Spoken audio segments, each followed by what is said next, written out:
My meeting with Mr. President, among various other things, uh, included the issue of the disturbance in electric supply to the northern part of Nigeria, about 17 states.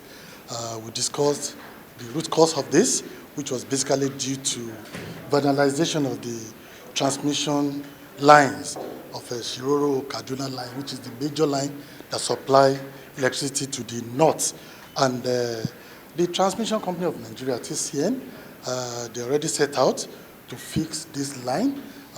What they have asked for, which has been provided to them now, is the security cover of the National Security Advisor through the Chief of Army Staff and Chief of Air Staff to enable them restore the damaged lines. And we're optimistic that very soon this will be fully restored. We have also explored the alternative line of providing light to the north through the Eko-Tepene substation supplied from the Calabar plant, but the line got cut along the line, and we're also trying to fix that.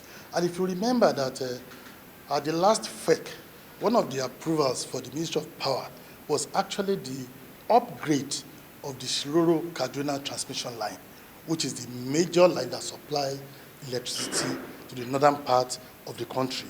We already have approval for this. It's one of the oldest transmission lines that we have in Nigeria, and we believe that it required an upgrade. And through the magnanimity of the Mr. President and the Federal Executive Council, we got an approval to fix the line on a permanent basis. Once this is done, I believe that power to the north will be more stable than we're experiencing right now. But before I end this, let me also state that the world is moving. This is the 21st century, and we believe that the most effective way of supplying uninterrupted, functional, stable, and reliable electricity to the northern part of Nigeria is through our distributed power model, whereby each of the northern states will have an embedded utility solar scale solar source. All the 20 states will be insulated and immune from each other.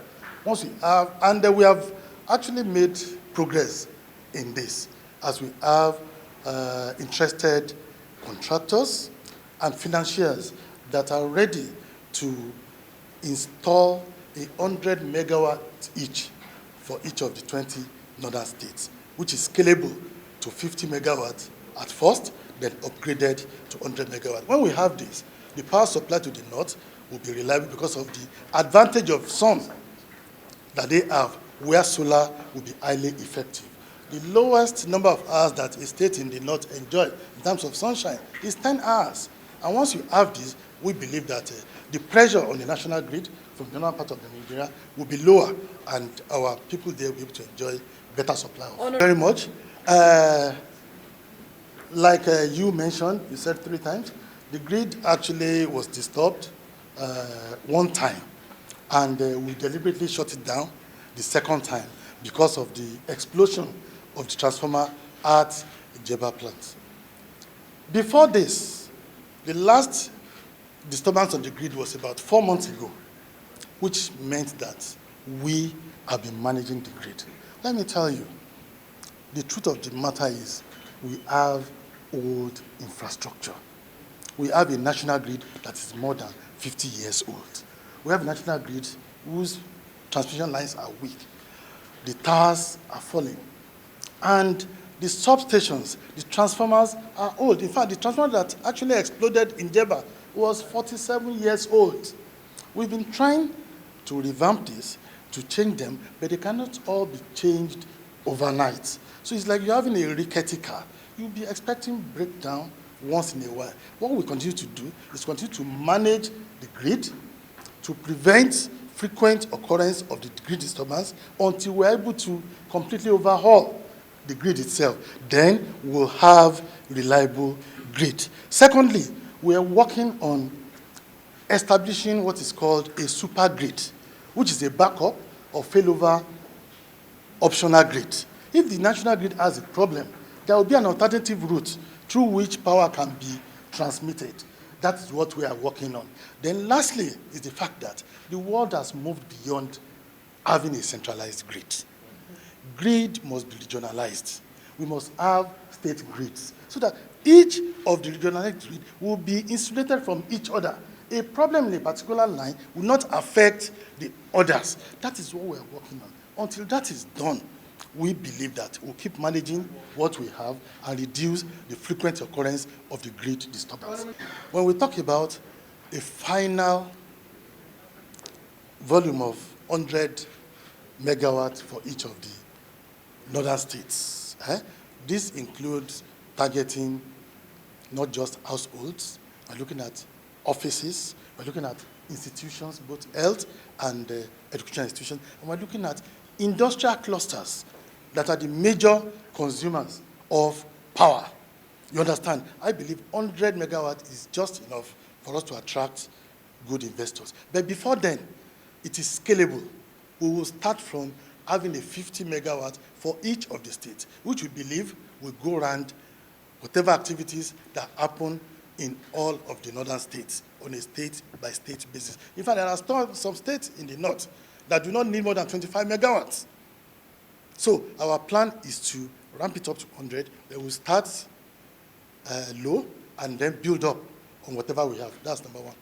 Number two, in terms of the timeline for fixing Shiroro, let me tell you, fixing a transmission line within 3 days to 5 days, we should finish. That is when you work under standard temperature and pressure, STP, when there are no security threats, when you are sure of your safety in the area. Why it has escalated to this level is because we've not been able to guarantee security of lives of those that will work there. But Mr. President has assured me that he has also instructed the NSA, the Chief of Defense Staff, the Chief of Army Staff, and Chief of Air Staff to provide the required security for the people that will fix the demolished line. To work, yes, of course.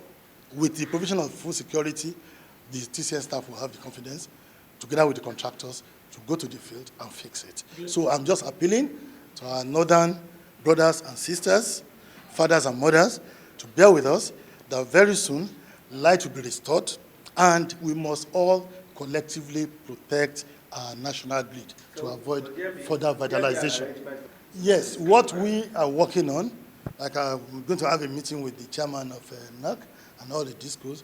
For those days during which they suffered blackout, there should not be billing of any sort for any customer, be it household customer, office consumer, or industrial consumer. They will be immune for billing for those periods.